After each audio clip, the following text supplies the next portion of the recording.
Ok les mecs, nouvelle vidéo concernant la suite du mercato du FC Barcelone. Franchement, ça en dit long. Déjà, on va commencer par Alvarez. On va parler aussi de Lautaro Martinez, Lukeba, Balde, Cancelo. Et puis voilà les mecs. Donc on va pas perdre de temps, on va rentrer vite dans le vif du sujet. On va commencer par Alvarez. Franchement, ce qui s'est passé pour Alvarez, je le souhaite à personne.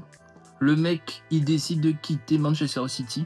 Déjà, c'était une équipe qui jouait au foot. Il a décidé d'aller à l'Atlético Madrid, croyant qu'il allait essayer de faire pas mal de choses. Ironie du sort, il retrouve à peu près le même style de problème qu'il avait, c'est-à-dire un grand géant buteur, c'est-à-dire Charlotte. Et à Manchester City, il avait Haaland. Donc le temps de jeu, c'était pas trop ça au début. Il a cru qu'après, ça serait bon et qu'il aurait pu performer, mais bon.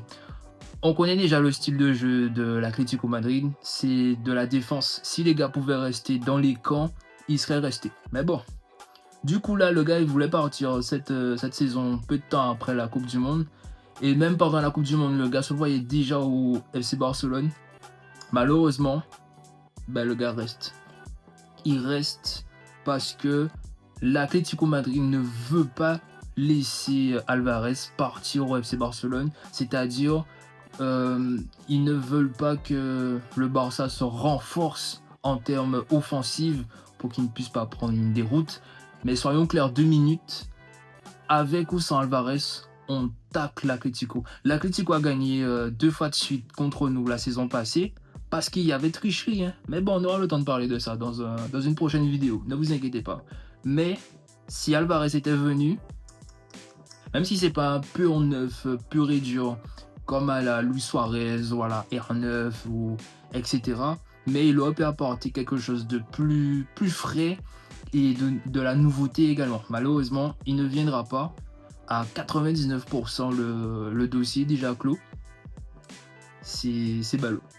Dans la foulée, n'hésitez pas à liker, abonnez-vous, commentez, dites-moi ce que vous en pensez du mercato du Barça et comment sera la saison prochaine, enfin du moins la saison qui arrive là très bientôt parce qu'elle commence à partir de dimanche pour la FC Barcelone et le Real je crois que c'est dimanche ou samedi, on aura le temps de voir ça. Toujours dans la foulée, apparemment le FC Barcelone essaye de faire venir Lautaro Martinez. Bon après Lautaro Martinez, même si peut-être il veut venir, mais l'Inter Milan, ils sont pas vendeurs. Ils sont pas vendeurs. En plus de ça, le gars, il se sent bien à Milan. Je vois pas pourquoi le gars partirait. Si c'est pas pour avoir un nouveau challenge, je vois pas pourquoi il partirait. Et puis apparemment, Barcelone essaye de mettre 100 millions sur la table. Est-ce que Lautaro Martinez pourra venir, tout en sachant que même si le gars il est d'accord pour venir, mais ça se joue entre les deux clubs. Parce qu'en fait, le joueur appartient toujours au club. Donc, qui veulent venir, c'est une chose, mais que les deux clubs soient d'accord, ça c'est autre chose. Donc, on aura le temps de voir. Apparemment, ils veulent mettre entre 80 et 100 millions sur la table pour faire venir Lautaro Martinez. On verra bien. Après, il y a une autre alternative qui est... comment il s'appelle encore Guirassy, le joueur de Dortmund. Pourquoi pas? Parce que faut savoir que Hansi Flick et le FC Barcelone se projetaient déjà éventuellement avec Guirassy en termes de buteur pour les prochaines années. Why not? Et puis c'est que 30 millions de clauses libératoires. Pourquoi pas? À voir, très clairement, à voir. Mais je vous avoue, si on n'arrive pas à faire venir de buteur, là, à ce moment-là, il faudra faire venir un défenseur. Très clairement. Donc, si aucun des deux buteurs, voire une autre alternative, apparemment, il y avait Guillaume qui reste dans les papiers, on verra bien. Il reste quoi, 9 ou 8 jours, je crois. On peut toujours mettre Rafinha. Apparemment, Rafinha pourra éventuellement jouer buteur. De toute façon, on fera une autre vidéo pour mon 11 type avec les remplaçants. On verra ce que ça peut donner, les qualités et les faiblesses. Quoi qu'il en soit, Rafinha pourra toujours jouer buteur. Et puis il aime bien revenir dans l'axe, donc why not? Jouer faux neuf. Et on pourra même faire éventuellement un double faux neuf avec Olmo, si toutefois il est titulaire, ou voire même remplaçant en fonction du style de jeu et de l'adversaire qu'on aura en face de nous. On pourra toujours faire un faux neuf ou un double faux neuf, comme à l'époque. Donc, pourquoi pas? Why not? Mais pour l'instant, on essaie de voir si on peut recruter un buteur. Dans le cas où on n'a pas de buteur, ben, faire venir un défenseur central. Parce que bon, faire partir Baldé, c'est bien beau, mais vous remplacez Baldé par qui? Parce que si toutefois, quand celui est arrivé, ça c'est sûr, mais si toutefois Baldé part véritablement à Manchester United, ça voudrait dire qu'on déplace Gérard Martin à gauche, qu'on met un nouveau défenseur, hein, pourquoi pas Loukeba. Comme le Barça veut un défenseur central gaucher, il répond aux critères, pourquoi pas. Après on met Koubarsi et après on met Eric Garcia qui fait partie des nouveaux capitaines. Ou bien mettre Koundé dans l'axe et chercher une doublure pour Cancelo. Mais en vrai, hein, je ne pense pas que Baldé partira. Je pense que Baldé va rester. Il va vouloir performer. En plus de ça, il a délivré une passe décisive. Je me rappelle plus si c'était pour Hamza. Mais je pense que Baldé commence à comprendre ce qu'on voulait lui faire comprendre depuis un bon moment.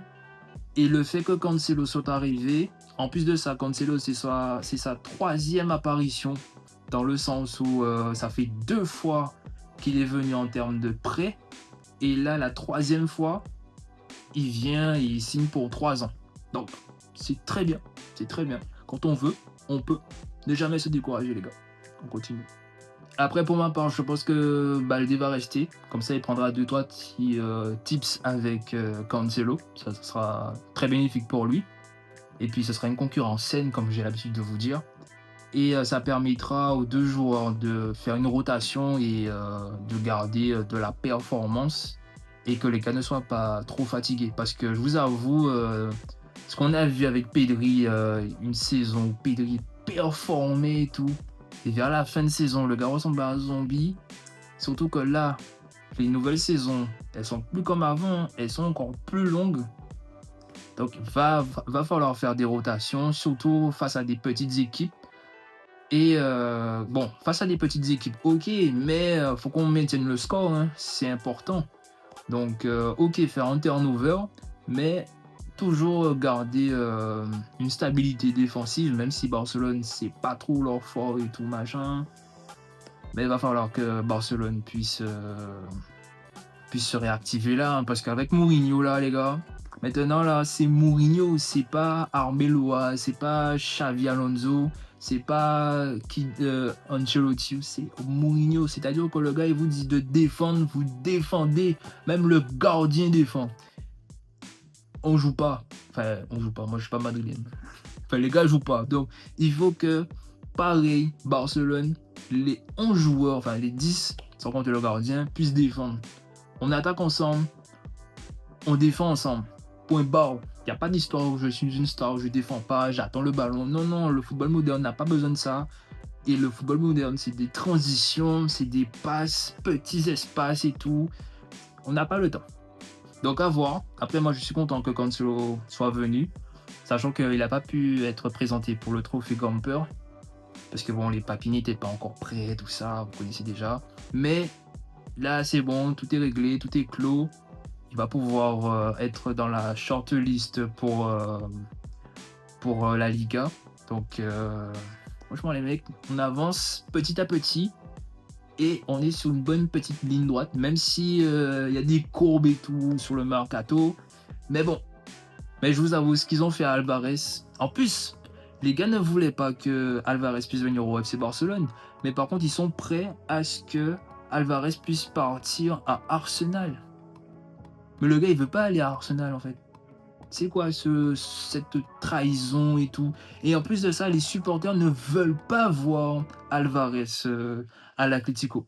Donc, les gars sont dans un dilemme. Soit accepter l'offre du FC Barcelone à la dernière minute, soit que le gars aille à Arsenal, à contre-cœur, ou soit le gars reste, mais il joue pas. Voilà, tranquillement. Il empoche l'argent, mais il joue pas. Donc voici les dernières actualités, les mecs. Dites-moi ce que vous en pensez en commentaire. Et puis, ça sera pour la prochaine vidéo. Peace.